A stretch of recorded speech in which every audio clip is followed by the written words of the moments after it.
Est-ce que tu vois, non? Ça, c'était quelle route même déjà? Ah oui, ça, c'est pour connecter l'utilisateur, non? Voilà, donc par exemple ici, au lieu de faire await.create, là, anciennement, je dis bien anciennement parce que les développeurs n'aiment plus trop utiliser cette méthode, c'est trop lent. Donc je pouvais directement faire quand, comment on appelle ça, create. Bon, je vais faire copier-coller. Si je ne veux pas utiliser await plutôt, je fais create comme ça. Et puis je mets .ven. Ici je mets de la réponse par exemple, et puis à l'intérieur aussi je vais mettre ce que la réponse va donner et point catch. Voilà. S'il y a une erreur, je capture l'erreur.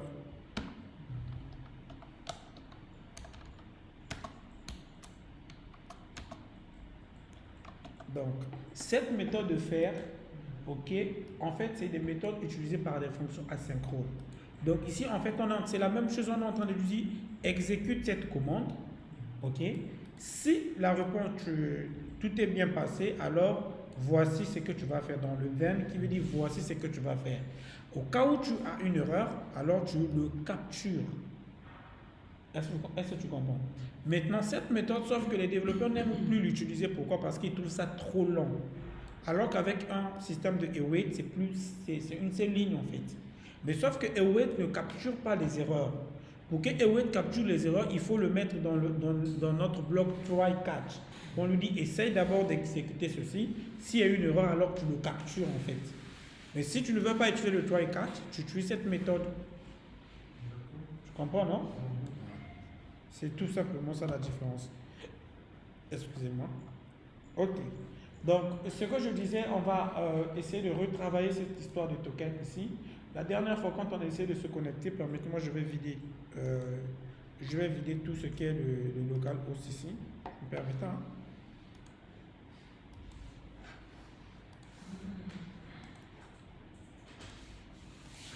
Et je vais ouvrir inspecter pour capturer si on a une erreur. Donc j'ai vidé tout ce qui est local, tout ce qui est OK. Donc je vais ouvrir MongoDB. Mongo Compass, il est où? Compass.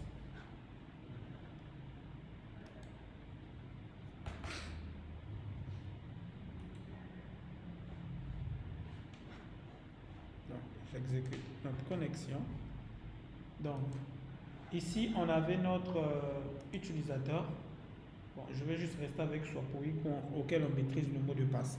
Donc, la dernière fois, quand on avait fait avec vous, on avait dit que lorsque l'utilisateur est connecté, là, on sait déjà, on a vérifié son adresse email, etc. et autres, et on récupère ces informations ici, si tout est connecté, et on le stocke en créant un token ici grâce à Creator Token. Ok? J'avais expliqué, c'est pour des raisons de sécurité que nous le mettons comme ça parce que après nous allons le stocker dans des cookies. Est-ce que vous comprenez? Mais le problème c'est que c'est quoi? Le problème c'est que, après on reviendra sur ce de loi là rapidement. Donc le problème c'est que c'est quoi? On avait utilisé ce système de JWT, de JSON Web Token pour générer des tokens. C'est ça, non? Ok. Et ici, voilà, on avait bien généré notre token pour générer le token. J'avais expliqué. On a vérifié pour vérifier si le token existe ou pas. Mais vous allez voir qu'il y a une chose qui va nous compliquer ici, c'est la gestion des cookies. La dernière fois, si vous vous rappelez, lorsqu'on avait créé les cookies, ça ne s'affichait pas malheureusement sur, comment vous appelez ça? Sur l'application, ça ne s'affichait pas. Est-ce que vous voyez? En fait, pourquoi ça ne s'affichait pas? C'est simplement parce que la méthode set cookies que nous avons utilisée ici s'applique pour Node.js en fait. C'est-à-dire, quand on fait ici, là, c'est beaucoup plus, ça s'applique beaucoup plus sur Node.js. Et aussi, une autre chose qui manque ici, c'est le reste et la réponse. Donc, il faut ajouter ici, par exemple, la méthode requête, okay, qui va récupérer une requête ici qui va récupérer, excusez-moi, la requête. Ok, mais ici, il nous faut créer donc cette requête-là. Mais cette requête ici, vous pouvez le créer. Donc ici, je peux enlever ça. On n'a pas besoin de console log token. On sait déjà qu'on récupère. Donc cette méthode de la requête, je peux le faire const requête, ok, égal à quoi? Est égal à peut-être la requête que vous recevez, etc., etc. Ou bien const requête, on va lui donner un type et de type next request. Ok, vous faites, maintenant est égal à quoi? Est égal à normalement la requête que vous envoyez. Mais sauf que cette méthode utilisée, c'est plus compliqué à faire. Parce que même si j'enlève requête ici, regardez, parce qu'à la maison, quand j'ai essayé de revoir ça, ok, ça a compliqué, c'est là où j'ai vu cette erreur, j'ai dit, bon, c'est une mauvaise erreur. Donc, quand vous faites cette méthode-là de set cookies, de cookies next, ça crée vraiment un problème. C'est pourquoi cette méthode, nous n'allons pas l'utiliser. Par contre, cette méthode, on va le remplacer par une méthode classique auquel on n'a pas besoin d'installer les next cookies là. Donc, ce qu'on va faire pour gagner en temps rapidement, je vais faire ce copie-là. Je vais venir ici, donc je vais ouvrir un nouveau chat, ok, je vais dire converti ce code en cookies native, c'est-à-dire dans le format de cookies native. Je commence à dormir. Voilà, donc ici, ce qu'on doit faire, on doit importer les cookies de NextHeader. Donc, c'est la méthode des cookies natives. Donc, on importe non plus de cookies-next, qui est une méthode qui est un peu plus chiant. On va importer cette fois-ci. Donc, je vais supprimer tout ça. Et on importe ici. Donc, on importe ici les cookies de next/headers. D'accord? Et comment est-ce que je vais maintenant utiliser? Donc, par exemple, ici, pour créer mon cookie, je vais juste gérer ça. Vous voyez tout ça. Et là, je remplace ici. Mais vous allez voir qu'il va me générer une bêtise. Pourquoi ici, cette là est, comment vous appelez ça? Cette là est sélectionnée. En fait, lorsque vous appelez des cookies, c'est une fonction asynchrone en réalité que cela doit générer ici. C'est-à-dire vous devez faire un await avant de pouvoir faire la méthode set. Donc, il doit d'abord appeler les cookies.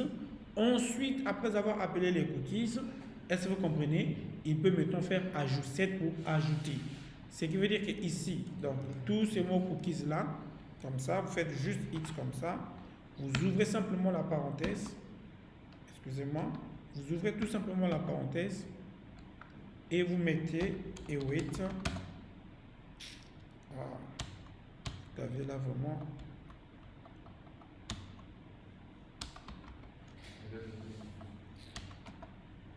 Et oui, de celui-ci. Donc, vous faites tout simplement comme ça. En fait, ici, on lui dit quoi? Attends le temps qu'il aille récupérer les cookies. Ensuite, tu ajoutes celui-ci.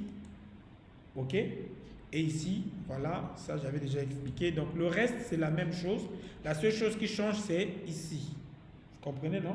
C'est la seule chose qui change pour créer votre cookies. Je ne sais pas là si je me fais comprendre. Maintenant, une fois que notre cookies est créé, on peut maintenant voir si cette fois-ci, si je me connecte, vous allez voir maintenant qu'il va nous récupérer ça. Et pour récupérer nos cookies, c'est tout simplement cette méthode-là. Celui-ci. Cookies de getToken. C'est tout. Ça.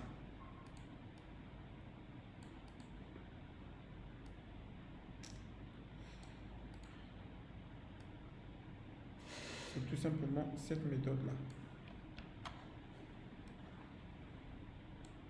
Pour remplacer ici. Et comme on l'a fait avec l'autre, pareil aussi ici. Donc je vais faire copier-coller. C'est tout. Vous voyez, non? Donc ici c'est pour récupérer le cookies. Ici c'est pour, comment on appelle ça? Stocker notre cookies.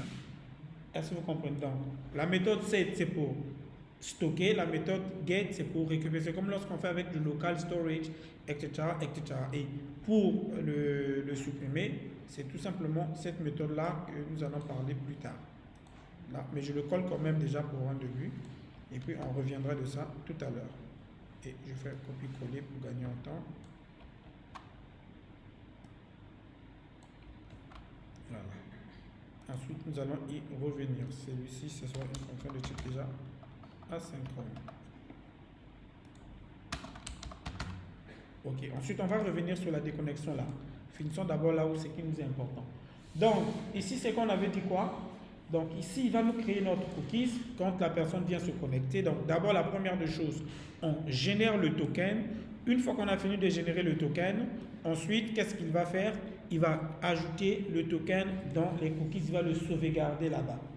Est-ce que vous comprenez? C'est bon? Ok, une fois qu'il a sauvegardé dans les cookies, cette méthode que je suis en train de faire, vous pouvez aussi le faire même lorsque vous utilisez Firebase Authentication. Même si Firebase Authentication gère déjà la sécurité, c'est déjà une bonne chose, mais vous pouvez toujours aussi gérer les cookies de votre côté en fait. Par exemple, pour enregistrer le nom, prénom de l'utilisateur. Si vous ne voulez pas utiliser le local storage. D'accord? Voilà. Maintenant, une fois que vous avez fait comme ça, donc on avait dit quand la personne vient se connecter, on récupère le token. Et ici, on vérifie le token. Mais sauf que, vous rappelez, je vais d'abord me connecter pour que nous puissions voir ensemble ce que j'essaie de vous dire. Donc, regardez ici. Ici, je n'ai pas de cookies déjà. Donc, je vais venir me connecter avec l'email de Swapoi.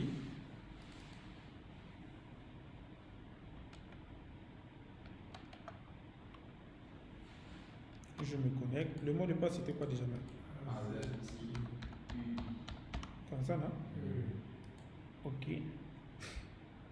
Là, je me connecte et bam, je suis redirigé au dashboard. Et vous voyez qu'ici, regardez, au niveau des cookies maintenant, j'ai bien le mot token qui vient d'être ajouté. Et vous voyez qu'ici, il me montre pas, ça veut dire pour dire que c'est enregistré en local, c'est-à-dire sur le serveur. On ne va pas voir ça, même si je rentre sur le dossier, on ne va pas le voir. Vous avez ici la taille du cookie, vous avez la date d'expiration qui est ici. Et regardez, on a dit 30 jours, non? Ok, et vous voyez, on vous dit le 2 juillet 2025 pour 30 jours. Et il vous dit HTTP Secure pour la sécurité, pour dire que c'est des cookies qui sont exécutés que côté serveur. Ensuite, vous avez le same strict, ça veut dire que ça ne s'exécute que sur ce site-là. Same strict que nous avons configuré ici. Ça, same site strict. Donc, vous avez tout avec vous. C'est bon? Là, vous voyez, la méthode secure n'a pas été appliquée simplement parce que ici, on a dit la méthode secure que ça s'applique que sur le mode production, en fait. C'est-à-dire quand le site est en production, c'est là où la méthode secure va s'appliquer. Mais si vous voulez que la méthode secure s'applique pour n'importe quel type de projet, là vous enlevez ça, vous mettez juste true. Pour dire que la sécurité du token est obligatoire. Je ne sais pas si je me fais comprendre ici. Ok? Voilà, vous enregistrez. Maintenant, il y a une chose. Maintenant, on a un problème, c'est quoi? Regardez, je viens de me connecter. Ok? On avait dit ceci. Attends, excusez-moi. Il me ramène sur mon dashboard. C'est bon, non? Maintenant, je vais essayer d'accéder à ce dashboard-là sur un navigateur non connecté. Et on avait dit que normalement, c'est le middleware qui doit s'exécuter parce qu'il ne doit pas donner l'accès à la page dashboard si je ne suis pas connecté. Et vous allez voir ce que je suis en train de vouloir vous montrer.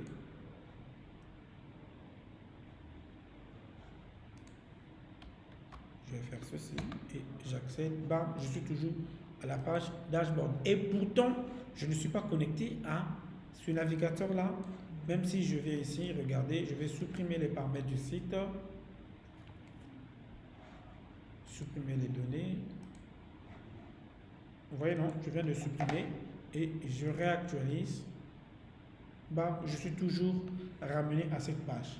Alors que le middleware, je vous ai dit, est censé s'exécuter en premier lieu pour vérifier est-ce que j'ai le droit d'accéder à la page dashboard ou pas. Mais excusez-moi si rien ne se passe. Pourquoi rien ne se passe? Parce qu'en fait, on avait fait une erreur la dernière fois. Bon, j'avais fait une erreur la dernière fois. Au niveau du middleware ici, regardez, je suis en train d'appeler une fonction asynchrone comme ça, chose que le middleware n'accepte pas du tout. En fait, le middleware n'accepte pas d'appeler une fonction comme ça.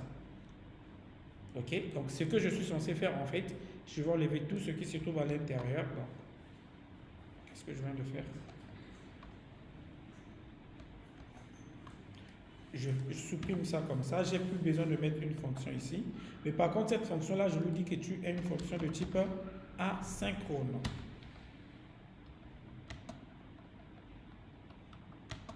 Ok, donc je mets ici que mon middleware est de type asynchrone parce que les données que je vais lui demander. Les données que je vais lui demander de gérer sont des données de type asynchrone. Vous voyez ce que je n'aime pas.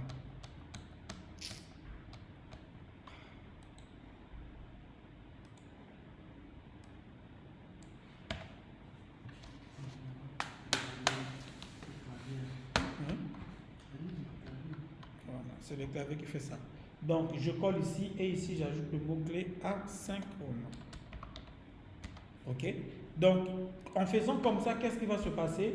Il va bel et bien exécuter notre getAuthToken parce qu'on avait dit que lorsque j'accède sur la page dashboard, c'est getAuthToken qui va d'abord s'exécuter pour vérifier le token.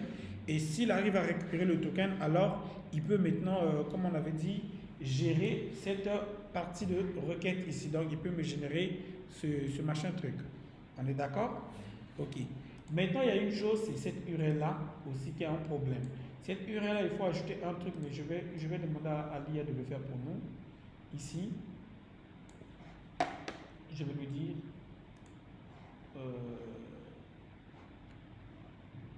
corrige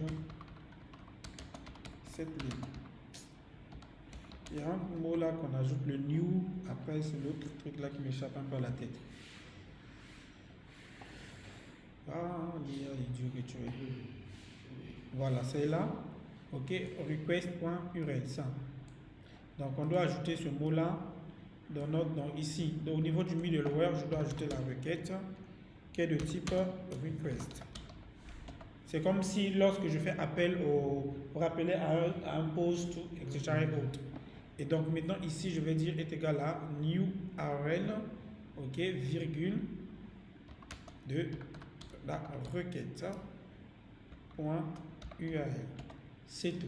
Donc, en fait, pourquoi je mets ça ici? En fait, ça lui indique sur quelle URL il doit avoir accès, en fait. Plutôt, quelle URL il doit faire une redirection.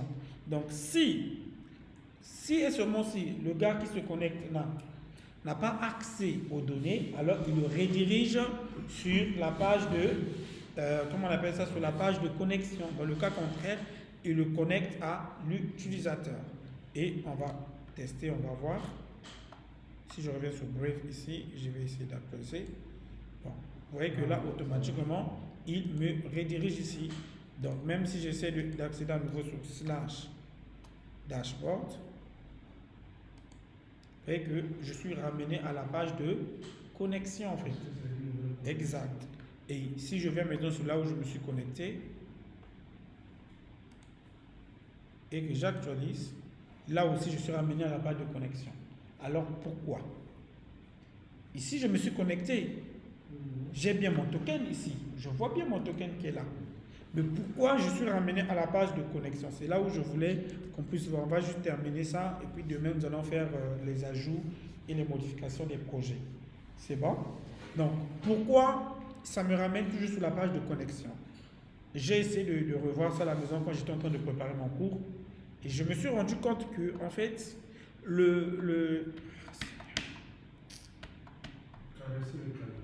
vais pas le caresser.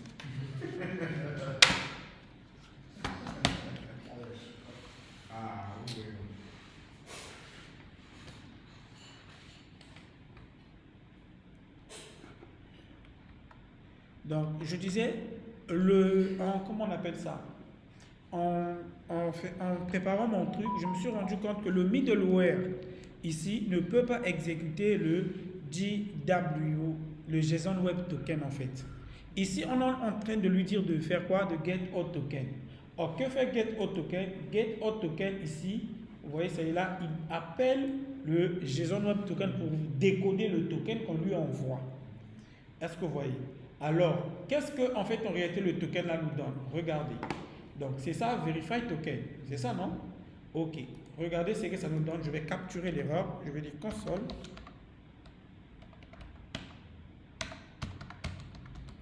console.log. Excusez-moi. Bon. Demain, je dois ramener mon ancien clavier, c'est mieux. Console log de erreur. Donc ici, je capture l'erreur en disant console log de erreur. Et on va voir tous ensemble. Cette erreur-là sera générée côté serveur. Hein, ça veut dire ici. Et regardez, je vais venir ici. Je vais revenir ici, bien sûr. Et je vais venir ici, là où on a bien la connexion, là où on a notre token. C'est ici qu'on a notre token, c'est ça, non? Je vais essayer d'accéder à la page barre dashboard. Et j'accède. Ça me ramène toujours sur la première page. Alors, je viens sur le serveur pour voir qu'est-ce qui s'est réellement passé. Et regardez, on me dit quoi? À 5 middleware. Ok, mais on me dit d'abord, l'erreur c'est quoi? The Edge runtime does not support Node.js crypto module. En fait, ce qui se passe ici me dit quoi? Que le middleware, en fait, ne s'exécute en mode Node.js. Un middleware s'exécute comme si c'était un script Node.js et non un script Next.js. Or, comment on appelle ça? JSON Web Token ne s'exécute pas dans un environnement qui ne supporte pas Node.js en fait. Étant donné que c'est un middleware qui s'exécute, qu'est-ce que j'ai même dit? Étant donné que notre middleware plutôt s'exécute en mode Next.js et non en mode Node.js, ok, parce que sur Node.js vous avez deux modes. Vous avez le mode module et le mode normal. Et le mode le JSON Web Token ne marche pas en mode normal. Il faut un mode où il y a Node.js installé. Il y a une librairie qu'on appelle crypto de Node.js. Donc, il ne peut pas. Mais par contre, si je l'appelle directement depuis un serveur Next.js, ça va marcher. C'est-à-dire depuis une route ici, si je l'appelle ici, ça va fonctionner très bien. Parce que ça, c'est sur une route. Mais sur un middleware qui s'exécute d'abord avant de lancer le truc, JSON Web Token ne marche pas. Alors, cela m'a emmené à chercher un peu plus loin, à puiser qu'est-ce qui marche avec le middleware. C'est là où j'ai découvert une librairie que je connaissais un peu longtemps, mais je ne gérais pas trop, qui est au contraire aujourd'hui le plus utilisé en entreprise. Et cette librairie-là, on va aller avec vous ensemble. J'ai voulu vous le montrer parce que c'est celui qui vient remplacer en fait JSON Web Token. Et cette librairie, donc je vais aller sur GPT avec vous.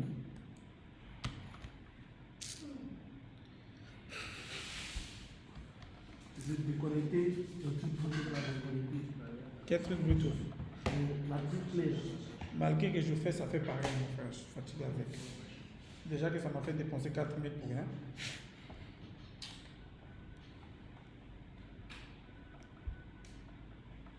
Ok, regardez. ChatGPT. Ok. Regardez. Et donc, cette librairie que moi j'ai découverte s'appelle JAWS. JAWS tout simplement. Donc, on va dire ici. Je vais lui poser une question devant vous. Je vais lui dire pourquoi utiliser JAWS à la place de JSON Web Token. Et regardez ce qu'il va vous dire. Cette librairie, je l'ai dit, excellente question. Lui, ses questions sont toujours des excellents.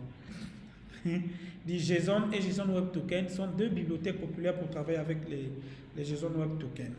Dit JAWS plutôt. Il dit pourquoi préférer JAWS à JSON Web Token. Il dit sécurité et mise à jour.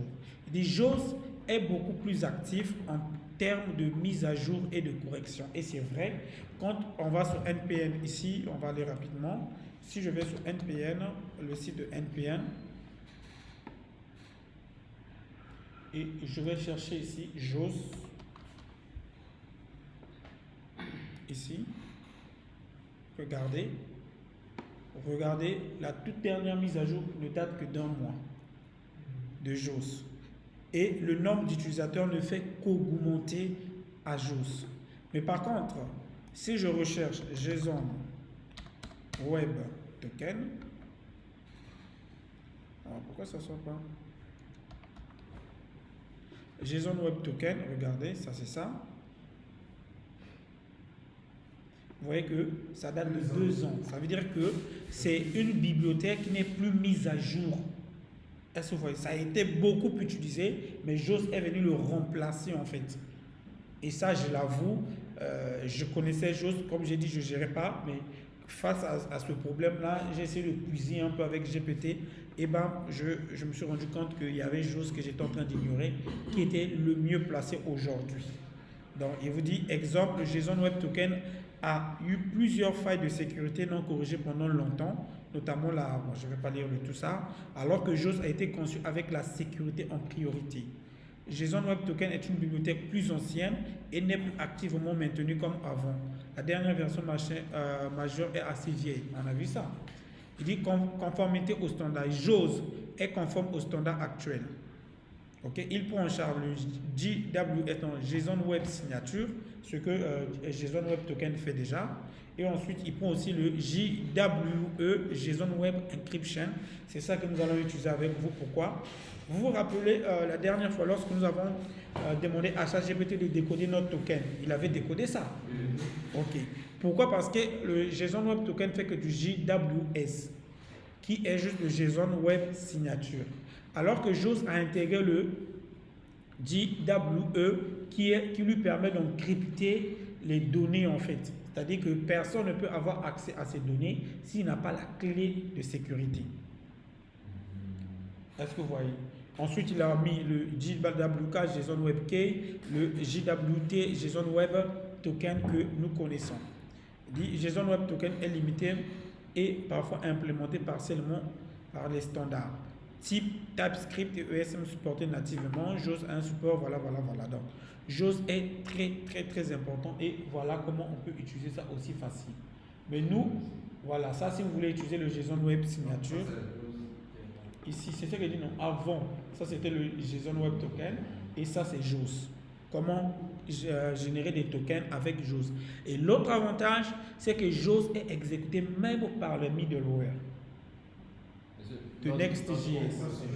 Hein? Oui, JOS est exécuté sur Node, sur n'importe quel backend en fait, vous pouvez utiliser JOS. Contrairement à JSON Web Token qui est limité. Vous voyez, non?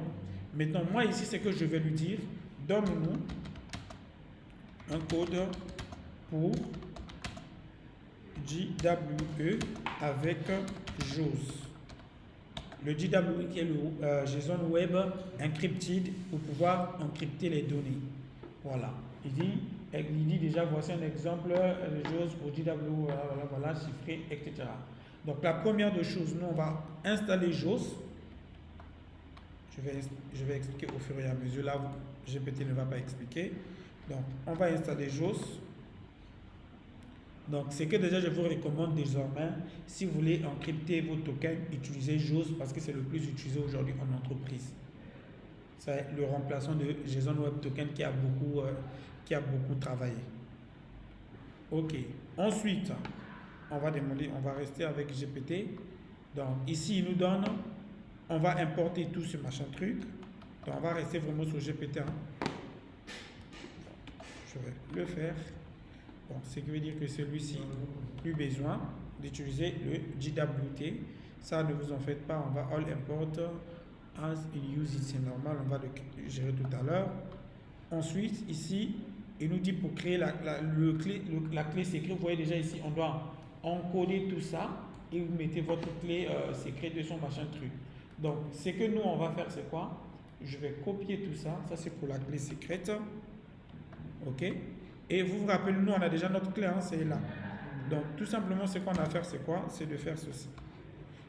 Pourquoi, en fait, JOS encode tout ça, en fait? C'est pour rendre votre clé plus sécurisée, en fait.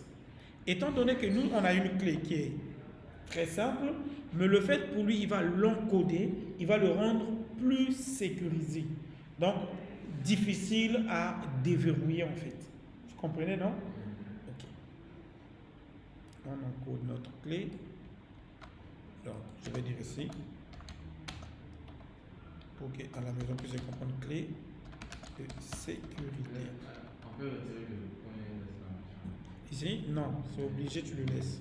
Sinon, après, ça va créer un problème pour dire, voilà, voilà, c'est mieux de le laisser. Ok, maintenant, on a fini ici. On va maintenant générer notre token. Donc, ici, vous devez faire, bon, ça, si vous voulez, exemple avec une clé publique, privée, ça, je ne vais pas faire ça avec vous. Nous, on va se contenter sur le secret key, qui est le, comment vous appelez ça, qui est le plus facile. Maintenant, pour chiffrer les données, la seule chose qu'on a besoin, c'est de faire ça. Excusez-moi. Donc, ici, vous avez besoin de votre payload que vous pouvez chiffrer encodeur. On a, je crois, importé ça, non? Voilà, encodeur égale à texte encodeur. Ici, texte encodeur, là, c'est pour juste chiffrer les données. Attendez. Excusez-moi.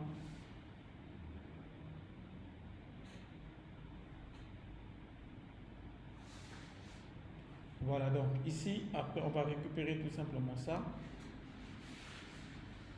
Alors, je vais prendre ça, tout ça. Et puis vous allez voir que le fait de faire comme ça, même GPT ne va pas pouvoir récupérer votre token. Vraiment, j'ai beaucoup aimé ça sur sa notion de sécurité. Donc l'encodeur ici, on va appeler texte encodeur que nous avons appelé, si vous vous rappelez, non?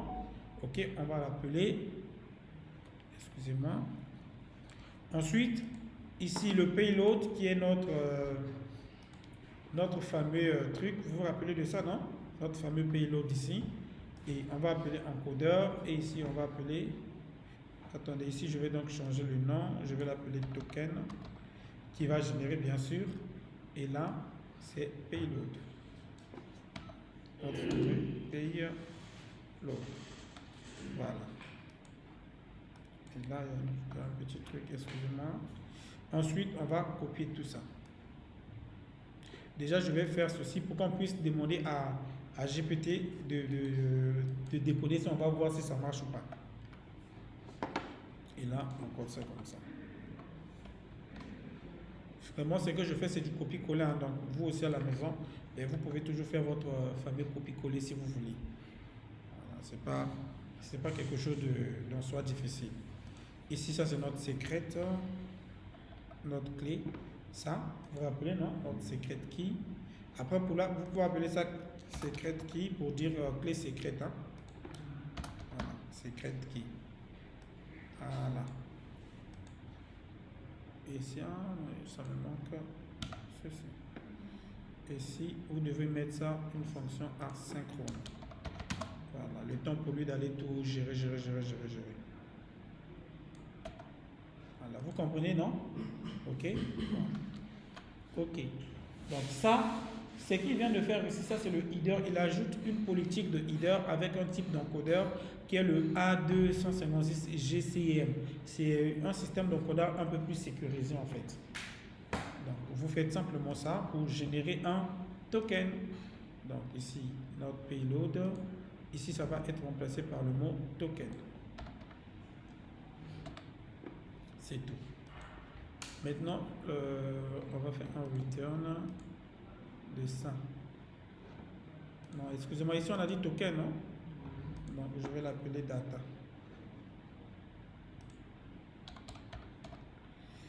Excusez-moi.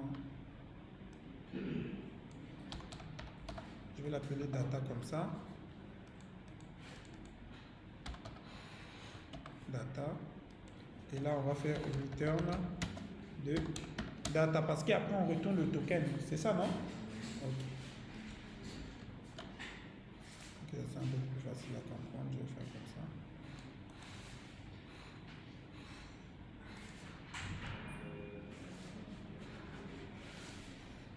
Ok. Mettons, testons pour voir est-ce que celui-ci fonctionne. Ça nous reste celui-ci. Pourquoi ça me fait une erreur? Le type de... Non, c'est avec... tu dis quoi? Non, ce n'est pas le typage, c'est la manière dont on appelait. Voilà, c'est compact avec grand C en fait. Nous on appelait ça avec petit c. Tu vois, non? C'est avec petit c que nous on appelait. Ça c'est le typage, c'est comment on appelle ça? C'est TypeScript qui fait des conneries comme ça. Si c'était JS normal, ça passait sans problème. Ok, maintenant essayons de, excusez-moi, essayons maintenant de générer ce token pour voir ce que ça nous donne. Donc je reviens ici. Donc permettez-moi de supprimer les données ici. Le blanc ça va? Tu comprends? Un peu? Ta tête est dans le projet. Hein? Non, ça c'est important. Il faut que vous puissiez comprendre ça parce que je vous assure, je le dis encore, ça va beaucoup vous aider dans l'entreprise. Surtout les histoires de tokens là, ça va beaucoup vous aider. Que vous utilisez, comment vous appelez ça? Que vous utilisez Firestore, plutôt MongoDB, plutôt Firebase Authentication, vous avez besoin de tokens pour sécuriser les entrées utilisateurs. C'est vraiment important. Ok? Parce que moi-même, quand j'ai vu ça, j'ai été contraint de... Parce que moi, sur par exemple le site de Fouta, j'avais utilisé le JSON Web Token.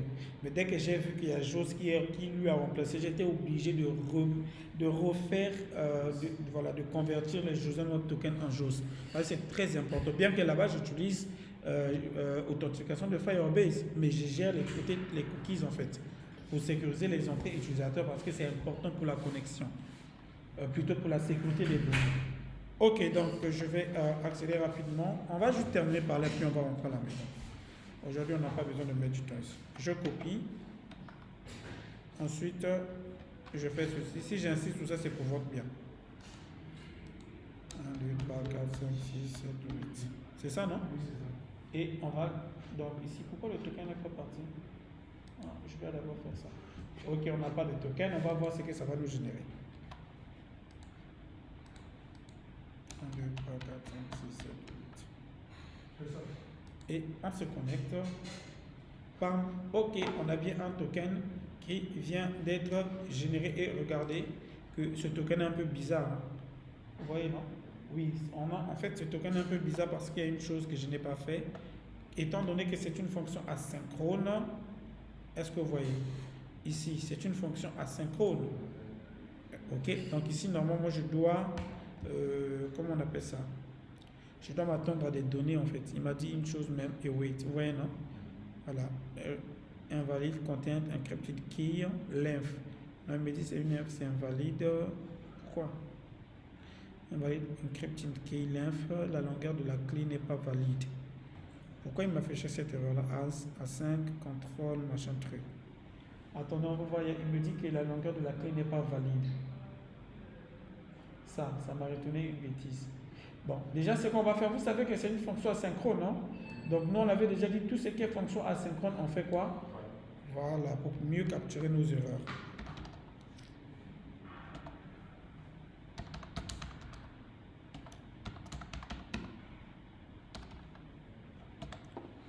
Je ne sais pas pourquoi il a généré cette erreur-là. Quand j'ai fait ça à la maison, ça n'avait pas généré cette bêtise. Donc, c'est pas grave, c'est qu'on va faire. Je vais copier cette erreur-là. C'est bon, non? Je copie ça, on gagne en temps. Notre fameux IA qui nous aide ici, tu es ouvert ici. Je dis pourquoi. Je sélectionne tout ça. Hein, pour voir où se trouve l'erreur. Et pourquoi cette erreur.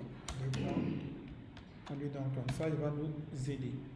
Là, vous apprenez même dossier, hein, à travers avec les IA que j'utilise, signifie que la clé utilisée pour le chiffrement symétrique n'est pas de bonne taille. Donc, il a refusé voilà, c'est la clé.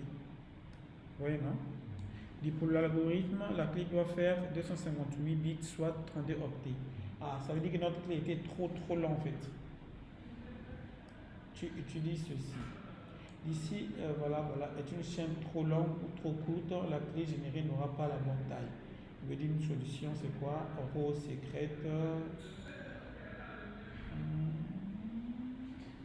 Ok. Ok, on va prendre ce que lui nous propose. Hein. Ça vous va, non?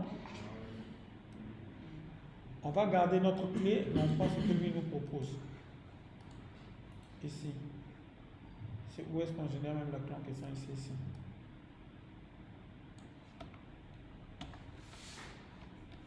Voilà. Ok, nous génère une clé qui correspond au nombre de... Comment vous appelez ça? Voilà, au nombre de jours. Clé pour la sécurité. C'est bon? Ça, c'est au nombre de jours. Si on va tester à nouveau. Testons à nouveau pour voir ce que ça va nous donner. Ok, donc je vais directement me connecter. Je supprime ça. Delete. Et je me connecte. Ok, j'ai toujours une mauvaise clé ici. Je ne sais pas pourquoi. Qu'on a en question, il génère toujours une bêtise. Cette fois-ci, voilà, cette fois-ci, il me donne une clé, vous voyez. Cette fois-ci, il me donne une clé. Ça, c'est mon token qu'il a créé, vous voyez. Il vient de me créer un token, mais après, il me dit, oui, ça, c'est normal. L'erreur qu'on voit ici, JWT, vu qu'on n'a pas défini ça dans le truc, ça, c'est normal. Mais nous avons une clé, au moins. Donc, on a notre fameux token. Maintenant, ce que nous allons faire, c'est quoi? Je vais copier ce token-là pour tester si c'est vraiment efficace. Hein. On va aller sur GPT et on va lui dire décode ce token. Et on va voir ce qu'il va nous dire.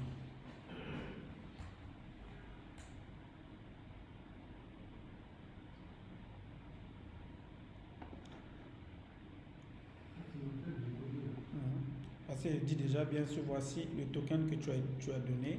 Il me donne le token, étape du décodage, structure GW, compact, divisé, machin, truc. Le header utilisé, il dit décodage du payload. Pour déchiffrer le contenu payload, il faut la clé symétrique secrète qui a servi de chiffrer le JWE. Comme nous n'avons pas cette clé, je ne peux pas déchiffrer le contenu sans elle. Donc là, déjà, on voit maintenant que notre truc est sécurisé. Il nous a au moins montré que de quoi correspond, voilà. Mais comme nous n'avons pas le truc, il ne peut pas le décoder. Voilà, là, il peut le décoder. Si on lui donne la clé, il va le décoder. Mais malheureusement, même nous-mêmes, on ne connaît pas la clé en question. Vous savez pourquoi on ne connaît pas la clé? Simplement parce que ici, regardez, on a demandé à JOS d'encrypter cette clé, de l'encoder. On lui donne notre clé à nous, on lui demande de l'encoder et de le convertir en une clé 256 caractères. Et donc, il y a une clé que lui génère que nous, on ne connaît pas en fait. C'est ça déjà, en termes déjà de sécurité, qui est déjà un peu bien. Ok? Là, c'est bon. Maintenant, ici, on a fini, on a pu générer le token. Maintenant, ce qui nous reste, c'est quoi? C'est de pouvoir enregistrer le token dans les cookies. Et là, on voit qu'on nous avait dit tout à l'heure, ici, déjà, je vois il y a beaucoup de trucs ici, je ne sais pas pourquoi. Generate token. Il y a beaucoup d'erreurs ici. Je ne comprends pas. Permettez-moi, je vais la remettre ici. Comme ça, je vais voir si les erreurs là proviennent d'où. Une minute, hein, je suis en train de vouloir voir les erreurs là proviennent d'où.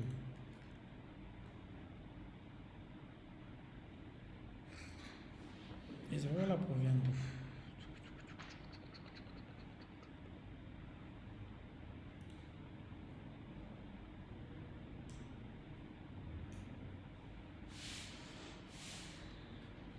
Attendez, je vais essayer de faire fixer le code pour voir les erreurs là proviennent d'où.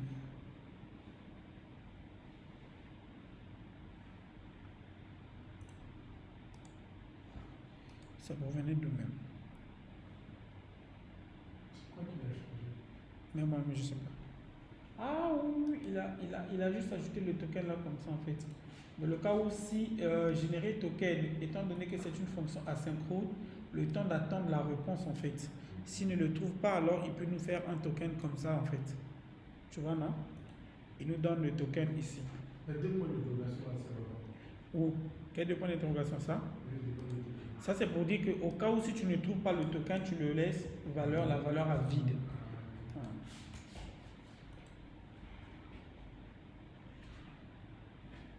Voilà. Excusez. Ici, retourne data, on laisse. Permettez-moi, je vais voir dans ici qu'est-ce qu'on faisait. Et wait, return email incorrect, is verifier. Voilà, data.ismail égale à faux, ce compte n'est pas vérifié. Oui, non, tout. Ah, voilà. Il faut répondre c'est égal à OK. Attendez, qu'est-ce que je vais faire ici? Create token. Quand j'appelle le token ici, c'est ça, non? Après, ça y est, où est-ce que je crée même le token en question? Generate token. On avait dit generate token, on retourne les données ici. Et ici, on arrive bien quand même à récupérer le token en question. Il nous le retourne ici. Et ici, tu dis, on récupère bien le token ici, non? Et ici, nous, on l'envoie pour 30 jours dans notre fameux... comment on appelle ça le truc déjà? Dans notre fameux... voilà. Et je crois que c'est bon. Ok, on va tester pour voir si ça marche. Pour l'instant, je n'ai pas encore géré le Verify token ici. On va revenir. C'est bon. Testons d'abord s'il arrive à générer un joli token. Parce que quand je vois ici, regardez le token qui nous génère, c'est vilain.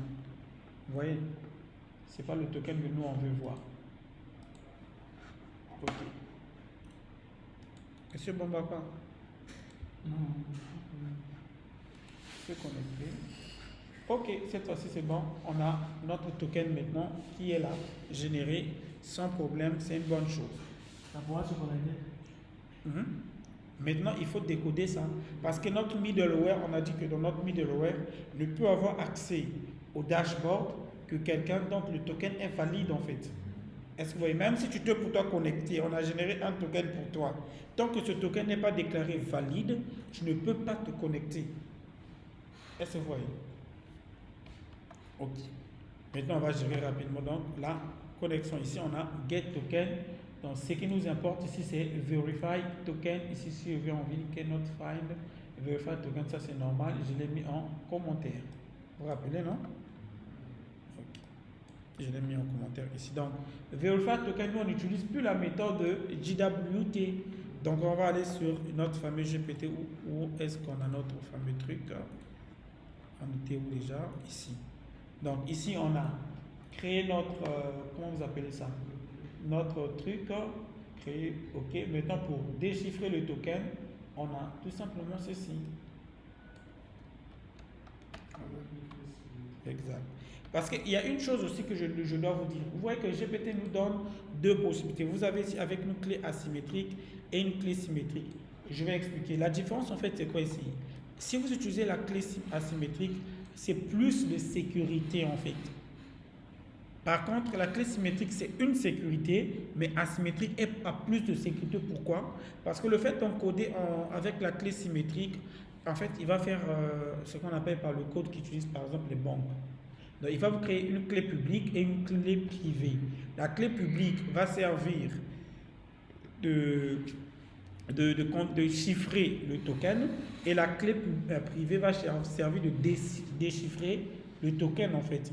Mais sauf que cette méthode nécessite que que vous créez d'abord les clés à part et vous les enregistrez dans un fichier JSON parce que c'est des clés qui sont très longues. Ensuite, vous venez utiliser cette méthode. Mais pour notre cours, on ne va pas faire trop de tracas, on va juste faire ça, c'est juste des informations de connexion. Ce n'est pas des connexions hyper sensibles. Vous comprenez, non? Ok, donc je copie ici et je reviens sur la connexion. Je le colle ici. Tout simplement. Donc j'ai le plain texte. Le plain texte, ça veut dire que le texte qui va me restaurer. J'ai quel est le type description, machin truc. Ici, n'oubliez pas de mettre un A5. Ok. J'ai ici le token. J'ai un autre token, c'est-à-dire le token qu'on lui passe avec lequel il va essayer de déchiffrer. C'est bon? Ok. Maintenant, si tout se passe bien, il va nous renvoyer tout ça dans tout ça. Excusez-moi les amis, je vais faire comme ça. Je vais faire const result égal à celui-ci. Donc, après ça, le résultat sera celui-ci. D'accord? Ok.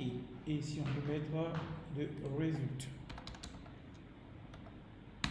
Et ici, je vais enlever tout ça. Je vais faire return return result.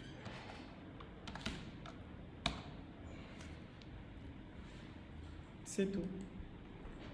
Donc, on lui dit de retourner le résultat. Eh bien, on sait tous que le résultat, ça sera les données de notre... comment vous appelez ça déjà? Les données de notre utilisateur. Ici, j'ai laissé console log là pour que nous puissions voir les données qui vont être déchiffrées côté serveur. C'est bon? Ok. Tout le code que je suis en train de faire, les amis, vous voyez que ça se trouve sur le fichier jwt.ts. Même dans les autres applications que vous aurez à faire, c'est du copier-coller. Hein? Vous n'avez pas trop besoin de vous tracasser la tête là-dessus. Vous allez juste faire des copier-coller. Mais au moins, j'explique pour que vous puissiez mieux comprendre comment est-ce que ça fonctionne. Au lieu de faire des copier-coller sans rien comprendre, bien sûr. Ah, c'est ça qui est mieux. Donc, ici, je vais essayer de me connecter. Se connecter. Et bien, cette fois-ci, je suis bien sur le dashboard. Ça veut dire que tout fonctionne maintenant. Et on peut voir au niveau de notre fameux truc, on a bien maintenant nos données. Vous voyez, on a bien nos données telles que nous l'avons stocké dans MongoDB quand la personne s'était connectée. C'est génial. Monsieur, Oui. les fonctions après on appelle les fonctions, quand on appelle les fonctions, Ici. par exemple la fonction de télécharge, on a Oui. ne peut pas le faire dans les routes. Quoi ça? Si tu pouvais le faire dans le route, mais si j'ai séparé, en fait, c'est parce que quoi? Il n'y a pas que les informations d'utilisateurs que vous avez à crypter dans une application réelle. Il y a beaucoup de données qui sont sensibles que vous pouvez crypter, telles que les informations, par exemple, de paiement des utilisateurs. Il y a beaucoup des informations que vous pouvez crypter. Et donc, c'est pourquoi c'est toujours mieux de créer un fichier spécial pour ça.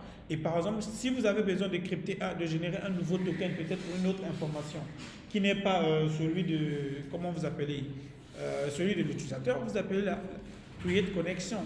Si vous avez besoin de le récupérer, get connection en fait. Est-ce que tu comprends? Les fonctions sont déjà définies. Voilà. Les appels. Les appels, par exemple, nous, dans notre cas, nous, au niveau de route ici, on avait juste appelé celui-ci en fait.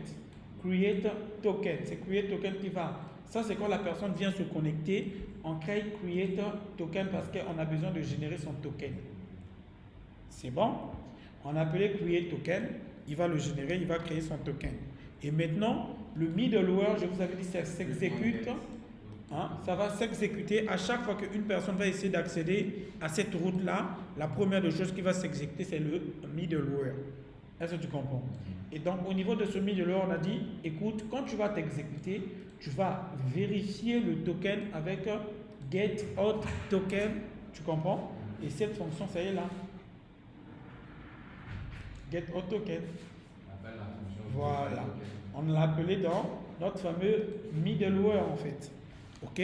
Donc, il va essayer de le vérifier. Et nous, on a dit si le message est égal à OK, alors il continue. Ça veut dire qu'il envoie, il affiche la page dashboard. Dans le cas contraire, il redirige sur la page de connexion. Tu comprends maintenant pour dire que tu n'as pas l'autorisation d'accéder à la page dashboard. Donc, c'est à la connexion, on génère le token, on vérifie, voilà. Puis le middleware fait la récupération pour faire le... Exact. En fait, à la connexion, ce que nous on fait, on crée juste le token. Maintenant, vu que la connexion va, une fois connecté, il va l'envoyer sur la page dashboard. Mais dès qu'il arrive sur la page dashboard, la première des choses qu'il croit, c'est quoi? C'est le middleware. Alors le middleware dit, attends, je sais que tu es connecté, mais laisse-moi vérifier si ton token est valide ou pas. Parce que c'est pour des raisons de sécurité aussi. Parce que quelqu'un peut falsifier vos données, peut se connecter, mais avec un mauvais token. Mais le fait de vérifier, est-ce que tu comprends? Lorsqu'il va essayer de vérifier, il va dire que le token existe, mais ce n'est pas valide. Donc, tu n'as pas accès en fait à ce que tu veux. Parce que tu vois ici, par exemple, je fais un exemple basique. Ici, par exemple, si quelqu'un, un bon informaticien, vient modifier un token, ici, vous voyez, par exemple, si j'ajoute le FFF, je valide. Est-ce que tu vois? J'ai modifié le token. Quand je fais ceci, regardez. Bon, là, c'est parce qu'il a généré ça côté serveur déjà. C'est bon.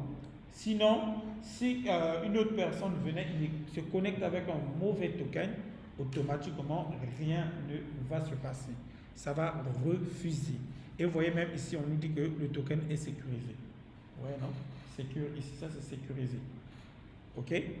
Donc, plus votre truc est sécurisé, plus vous avez, comment vous appelez ça, accès à votre application très sécurisée en fait. C'est-à-dire, je répète, on ne crée les middleware que pour protéger des routes. L'avantage, bon, pas peut-être seulement pour protéger des routes, mais la majorité des cas, les middleware sont utilisés pour protéger des données sensibles. Les données que vous ne voulez pas que les utilisateurs puissent avoir accès côté facilement sans être connectés, par exemple. C'est bon? Que ce soit en Node.js, que ce soit en, comment vous appelez ça, comment vous appelez le truc déjà même? Que ce soit en Node.js, que ce soit en Next.js, c'est pareil. Ok?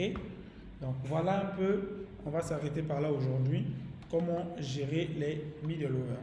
Demain, ce que je voulais vous montrer pour aujourd'hui, c'était ça, corriger ces erreurs-là. Excusez-moi.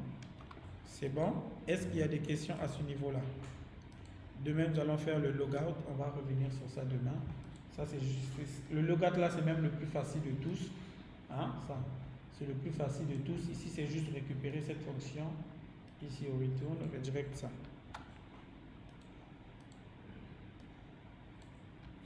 C'est tout. Ici, vous appelez bien le requête. De type request. Tout simplement, vous appelez comme ça, il va rediriger l'utilisateur une fois qu'il est déconnecté. Et je vais le mettre comme ça. Donc, on va simplement ici supprimer le cookie, c'est tout. On supprime tout simplement le cookie pour qu'il se déconnecte. Donc, une fois que le cookie est supprimé, il ne peut plus se connecter en fait. C'est tout. Avec ce même token, il doit se reconnecter pour générer un nouveau token. Donc, les tokens sont générés à chaque nouvelle connexion et n'a une durée que de 30 jours. Ça, j'ai mis 30 jours pour prolonger un peu la durée d'utilisation. Vous pouvez toujours réduire cette durée-là. D'accord? Ok. Est-ce qu'il y a une question sur tout ce qu'on vient de voir? Donc, je fais un récap. Y a-t-il une question? C'est? Voilà. Ok. Je fais un récap vite fait. Donc, ici, je vais rester sur le JWT. Je le redis encore. Vous ferez des copies-collées. Déjà, désormais, je vous conseille d'utiliser JOS. Je ne sais pas pourquoi ils ont donné ça le nom de JOS, le nom du fils de notre pasteur. Ok, JOS. Donc, JOS, c'est le remplaçant de JSON Web Token. Nous l'avons vu avec vous ici que JOS est plus maintenu actuellement que JSON Web Token. Et c'est plus sécurisé par rapport à JSON Web Token. Donc, je vous conseille de l'utiliser. Les cookies, vous allez certainement me dire, messieurs, ici on a généré un token sécurisé. Pourquoi alors utiliser des cookies? On pouvait une fois générer un token sécurisé si juste le sauvegarder en local storage. Au lieu de faire tout ce tralala en fait. Oui, c'est possible. Étant donné que votre token est sécurisé, ok, ça veut dire que vous pouvez juste appeler ce generate token, plutôt ce create, ça y est où? Create token ici. Vous créez juste votre token avec cette fonction que nous avons fait ici. Ok, ensuite vous le sauvegardez en local storage si vous ne voulez pas utiliser les cookies. Mais pourquoi je vous conseille alors les cookies? Parce que les cookies sont plus sécurisés que les local storage. L'avantage des cookies, déjà de la manière dont nous on a généré ça ici, nous générons des cookies côté serveur. Ce qui veut dire qu'il n'y a pas accès au niveau du navigateur. Donc vous voyez tout à l'heure, je viens de modifier le cookies main et pourtant ça a passé. Pourquoi? Parce que en fait le cookie c'est même pas le navigateur qui a accès à ça, c'est le serveur qui a accès à ce cookies là. Donc ça empêche déjà les attaques de type XSS, c'est-à-dire les attaques comment on appelle ça, de type XS là, ce sont des attaques où les gens font des injections SQL. Ok, donc ils ingèrent des trucs qui cassent carrément l'application. Ça, c'est déjà l'avantage. Et le deuxième avantage, étant donné que ça s'exécute côté serveur, c'est très, très important. Et par contre, si votre application est destinée à être transformée plus tard en une application mobile, en ce moment-là, vous n'avez plus besoin des cookies. vous pouvez le stocker en local storage. Parce que les cookies qui sont générés côté serveur ne peuvent pas être exécutés pour une application mobile. Ça, nous allons voir ça avant qu'on attaque Node ici, quand on va voir comment transformer notre application Next.js en une application mobile. Vous allez voir toutes ces contraintes-là. Donc, étant donné qu'une application mobile ne s'exécute pas côté serveur, donc, une fois que vous avez généré votre token, mais ne vous en faites même pas aussi, je vais vous montrer une méthode pour les applications qui est très facile, qui est déjà hyper sécurisée, sans passer par les DWT comme ça. Mais par contre, cette méthode de DWT est utilisée pour des applications web, c'est-à-dire votre application n'a pas de destination mobile. En ce moment-là, vous le sécurisez avec le JOS ceci. D'accord? Donc, la première des choses, vous commencez par générer le token, comme on a fait tout à l'heure. C'est bon, vous générez le token avec JOS. Ensuite, ici, c'est pour vérifier si le token qui a été généré est bel et bien. Et ici, c'est créer le token. C'est-à-dire, cette fonction-là de générer un token est appelée dans la fonction create token. Et cette fonction create token, c'est ça que vous appelez lorsque vous appelez comment déjà même. Ah, voilà. Exact. À la connexion. Exact. Voilà, dans la route de connexion, create token. Maintenant, si vous ne voulez pas trop avoir des fonctions comme ça, ce que vous pouvez faire, c'est juste faire ça. Comme ça. Je peux couper, hein, c'est pour simplifier. Vous pouvez faire ça comme ça, au lieu de faire create token là. D'accord? Vous avez au niveau de generate token ici, là, dans cette fonction là. Au lieu de faire return data, faites directement ceci. Ici, on n'a plus besoin de ça. Hein. Faites directement ceci. Donc, generate token. Ici, le token sera remplacé par data. Puisque c'est data ici que nous, on récupère. Vous comprenez, non? Donc, ce que vous faites ici, c'est quoi? Dès que vous finissez de créer... dès qu'on finit de générer le token, on appelle directement, on enregistre directement dans les cookies. Est-ce que vous comprenez? Donc ici, je vais faire des commentaires pour que vous puissiez comprendre. Hein? Là, c'est plus simple en fait. Donc je vais faire ici. On génère d'abord le token, c'est bon, avec JOS. Ensuite, une fois que le token est généré, ça c'est qu'on va dire, je vais changer là, ici je vais dire token, et là je vais dire data.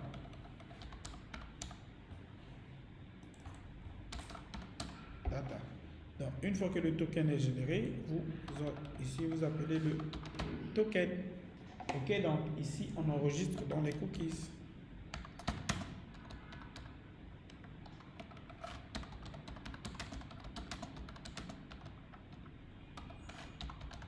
C'est bon. Donc ici la première des choses, on commence par créer le token, on génère le token, ok, et ensuite on crée le token pour une durée de 30 jours. Vous pouvez diminuer si vous voulez, et ensuite on retourne un OK pour dire que le token est généré, c'est bon, tu peux connecter maintenant l'utilisateur. C'est bon? Ok, maintenant cette fois-ci, donc c'est generate token là que vous devrez appeler. Oui.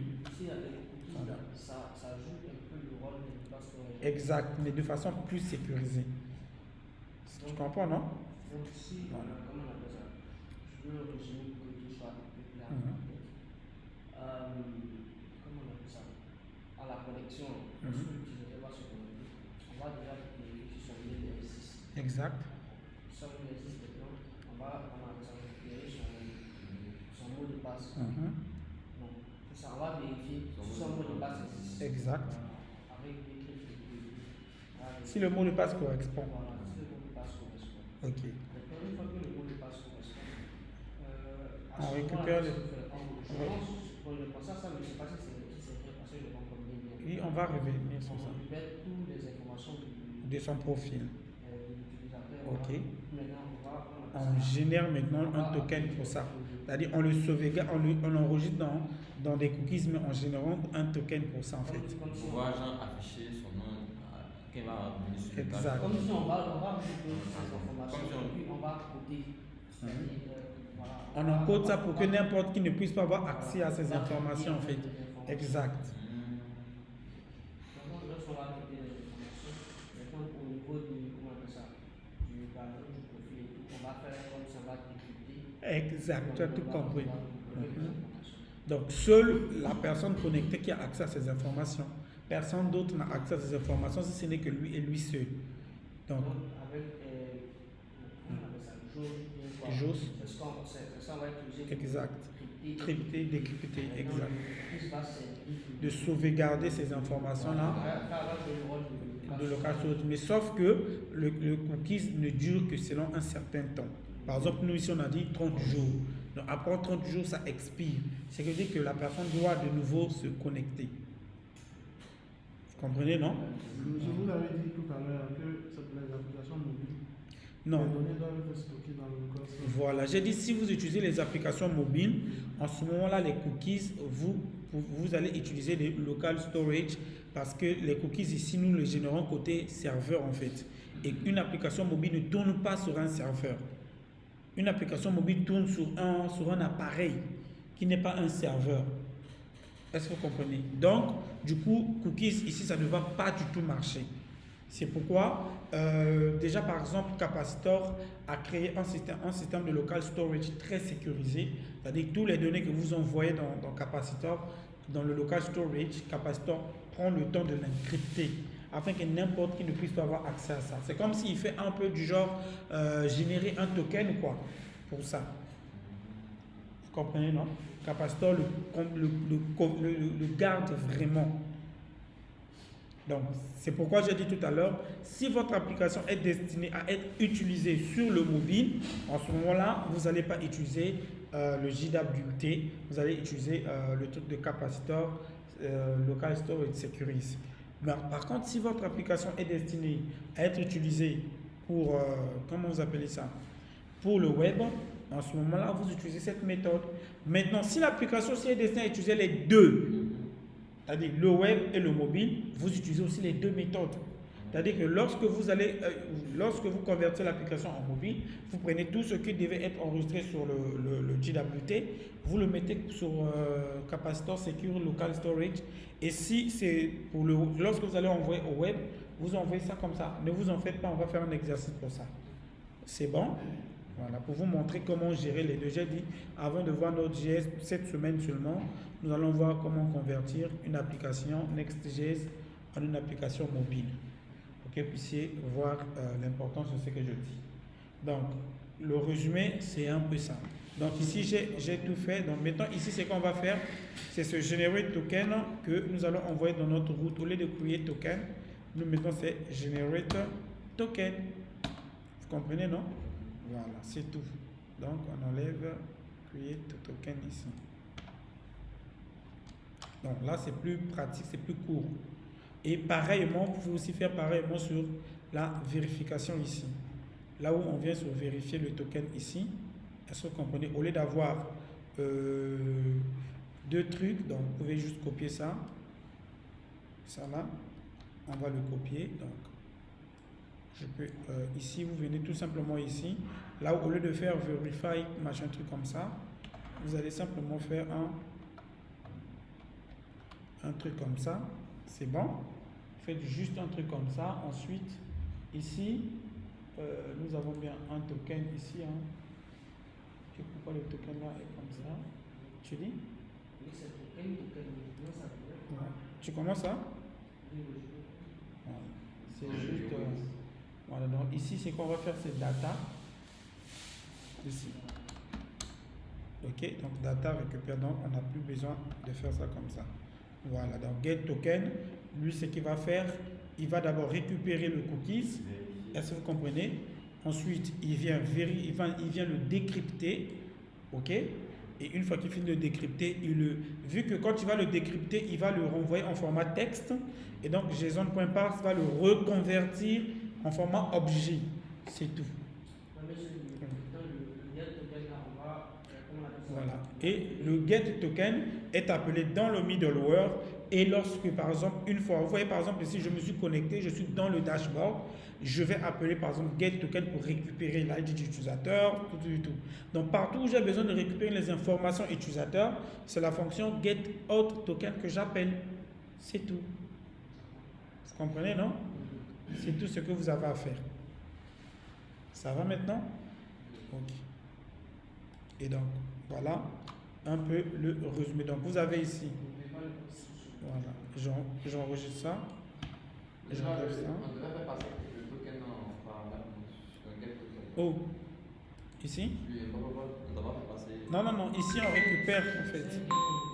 Excusez-moi, c'est qui? Excusez-moi. Oui, allô? Oui? Oh oui, est-ce que je te rappelle, je suis d'abord en plein cours. Ah, c'est bon.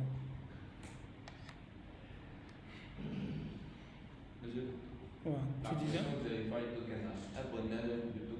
Oui, Oui, parce qu'on l'appelait ici, c'est get token qu'il appelait. Mais comme j'ai enlevé verify token, c'est le code là qui était là en fait. Tu comprends? Donc le token en question, c'est là que j'ai fait passer ici. Tu vois, non? Voilà, c'est tout. Ok? Non, c'est coupé.